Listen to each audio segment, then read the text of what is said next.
Magandang umaga po sa inyong lahat. Good morning, all of viewers, to everyone.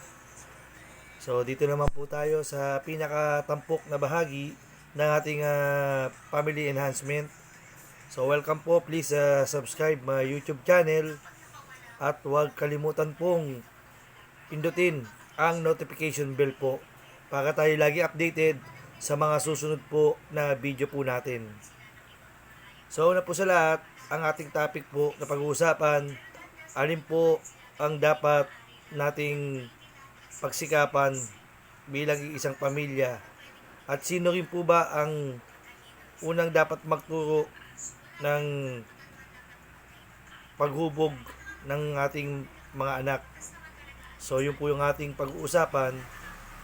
So, una sa lahat, ang pamilya kasi ay isang uri po ng hindi natin maitatanggi na uri po ng haligi ng lipunan. Opo, napakabahagi ito na kumbaga saan ito ay binubuo po ng dalawang kategorya. So bago ko po sabihin ng lahat, yung isang kategorya po ay tinatawag po na extended family. So una, may pamilya tayo, nuclear family. So yung pangalawa, extended family. So ano yung extended family? So yung extended family, yun po yung tinatawag nating mga lolo at lola.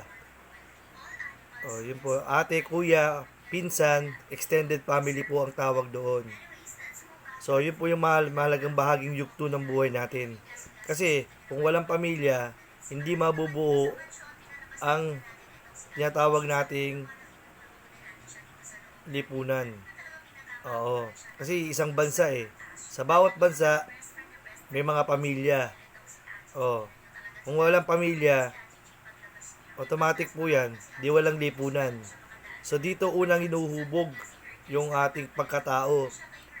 Diyan nagsisimula yung ating tinatawag po na pag-uugali. Ayun po. So, una sa lahat, syempre, ang tanong ko po doon is, dapat mahubog po natin yung ating mga anak. At doon, pumapangalawa lang po para sa akin, yung paaralan. Syempre po, kumbaga, walang kinulang po sa 50% sa magulang, 50% dun sa eskwelahan. Pero naunang-una, nahuhubog po yung ating mga anak sa tahanan, kaya dapat natin silang tinuturuan po ng magandang asal. Opo. So, dumako po tayo doon po sa tinatawag nating suliranin. Opo. Una nga po ng ginayang sinasambit ko po sa unang sinabi ko sa unang video ko po, no? Yung unang video ko po kasi dapat bang sumuko. So dapat hindi po tayo dapat sumuko. Opo. Kasi po pagka sumuko tayo bilang isang magulang, para na rin nating sinabing nagpakaduwag tayo. Opo. So dito po malalaman natin kung gaano po tayo katatag sa mga problema, suliranin. So, hindi po kasi yan maiiwasan. Maraming mga pamilya nakakaroon ng mahantong sa suicidal. Di ba? Dahil sa kawalan po ng pag-asa. Opo. So, minsan nagkakaroon po ng magulong isipan, tulad nga po ng sinabi ko sa unang video natin. So, ito po yung talagang sinasambit ko bilang isa, magpakatatag po tayo sa ating pong pamilya.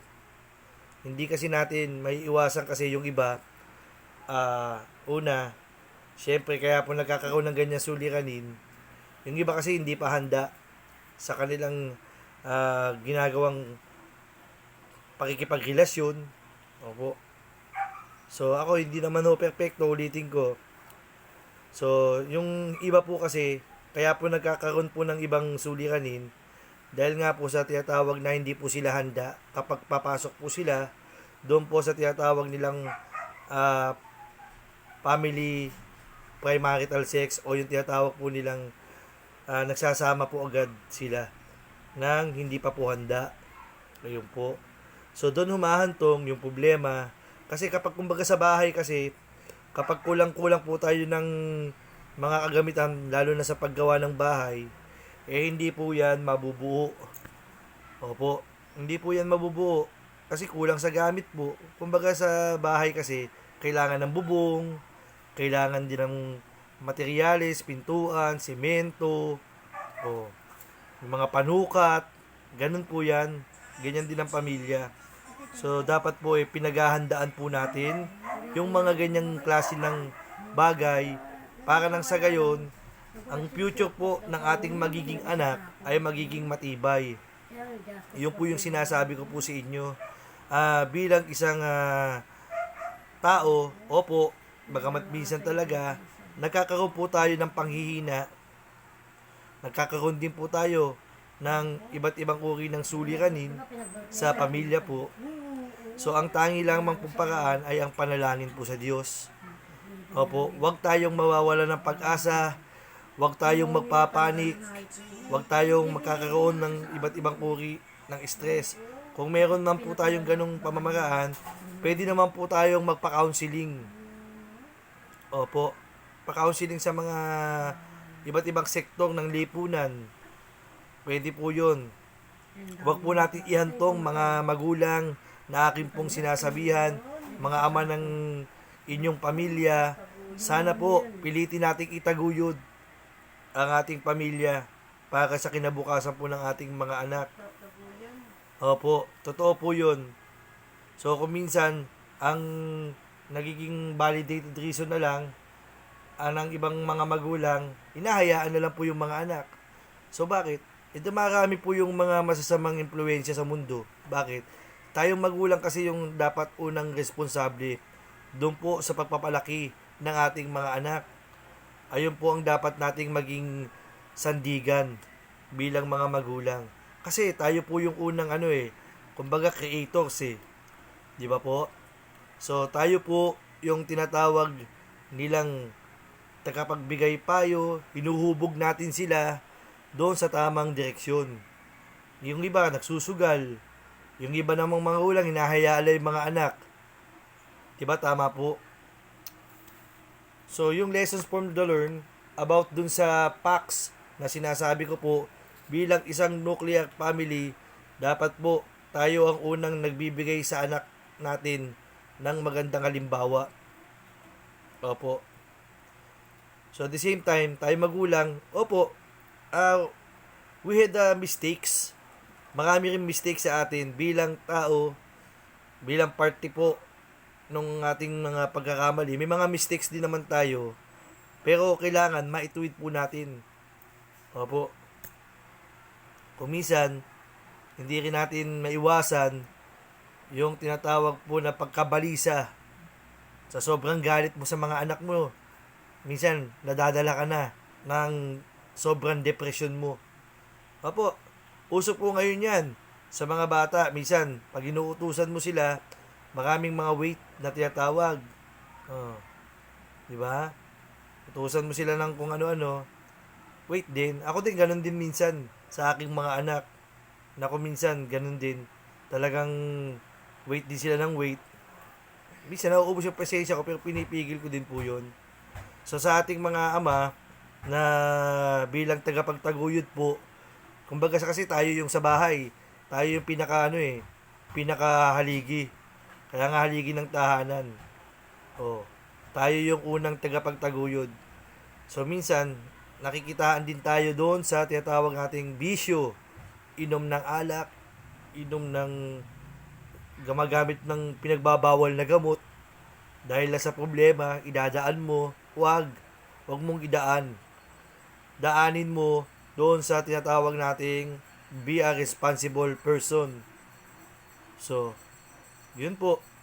Lalong-lalo na po, marami kasing mga basis ang problema. Di ba? Kapag ka mainit ang ulo mo, bilang tatay, umalis ka muna. Kasi di naman din may iwasan yan eh. Yung pagtatalo sa pamilya. Opo. So sa akin, bilang advice sa inyo, cool lang, cool. Maging cool na lang tayo. So sa akin po, na sana po, yung ginagawa ko vlog sa ito, kahit man lang sumangga sa puso ninyo, hindi natatapos, hindi natatapos, hindi natatapos ang pagiging magulang natin. Totoo po yan. Kasi yung iba, uso na ngayon, bahala ka sa buhay mo dyan. Wala na akong pakialam sa'yo, malaki ka na. Alam mo na, may pag-iisip ka ng tama. Minsan kasi humahantong bilang doon sa age gap ng ating mga anak, porket malaki na, pinapabayaan na lang natin. Yung iba, may mga asawa na, di ba po? Nahayaan na lang natin sila. Hindi natatapos po ang pagiging magulang natin sa atin pong mga anak. Kahit sila po ay mayroon ng pamilya o ano paman. Yun po yung aking sinasabi sa inyo. Lalong-lalo na, ang tanong ko bilang isang ama ng pamilya, kaya mo pa ba? Siyempre, ang sagot doon, nasa inyo na po yun. Pero ang sa akin po, na bilang inyong tagapag-advise, sana po, wag mangyari yung tinatawag po nating paghihiwalay ng mag-asawa. Napakasakit po kasi nun. Oo, minsan may maliit na bagay na talagang hindi maiwasan na pinagtatalunan. Pero, ayun po. Pasensya na po, medyo nagulo lang po yung camera ng aking video. So, yun po. Sana po, magsilbing gabay itong aking ginagawang pagbablog sa inyo. Bagamat hindi po ito masyadong kagandahan pa, pinipilit ko po na gumawa ng content na napakahalaga para kayo po ay maturuan ng tamang pagpoproseso doon sa tinatawag nating tamang pamilya. Opo, napakatagal po natin na. Since everly 2 years before nang ako po ay ma-stop doon po sa aking ginagawang pagbablog. Pero until now, parang naisip ko na naman po uli yan. Kasi napapanahon ang ating pong video regarding sa ating pamilya. So magkaroon kayo ng family bonding, ayun po, magkaroon din kayo ng pag-uusap na mag-asawa para mapag-usapan kung anong dapat ninyong gawin. Lalong-lalo na sa mga susunod ko pong video, ang akin lamang pong sasabihin sa inyo, sana magkaroon kayo ng bonding. Opo, para maging isang good memories yung aking sasabihin sa inyo. Isang good memories, magandang buhay ng mga anak nyo, itaguyod nyo. Kasi una, kayo rin nang may kagustuhan kung bakit nagkaroon ng pamilya na tinatawag. So wala namang may kagustuhan ding maghirap, wala naman ding may kagustuhang maging masaklap ang buhay ng iba.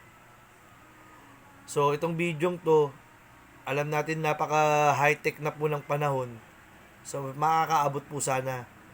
So sa akin po, don't forget to subscribe my YouTube channel and share with others. Sa mga nanonood po ngayon ng aking video, ito ay aking pinakatampok na bahagi sa inyo na sana mag-iwan sa inyo ng magandang payo, ng magandang halimbawa. Bagamat sa akin pong uulitin, nobody's perfect in this world. Opo, sana magtaglay ito ng tamang daan para sa iba pang magpapamilya at magpapamilya pa at sa mga susunod pang henerasyon ng ating bayan. So, maraming salamat po. I hope nakatulong po ang bidyong ito. So, sa mga susunod po na ating video, tatalakayin po natin kung papaano po ang mabisang paraan ng pagiging isang pamilyado. Maraming salamat po at magandang tanghali sa inyo pong lahat. Thanks for watching my video. At God bless sa inyo pong lahat.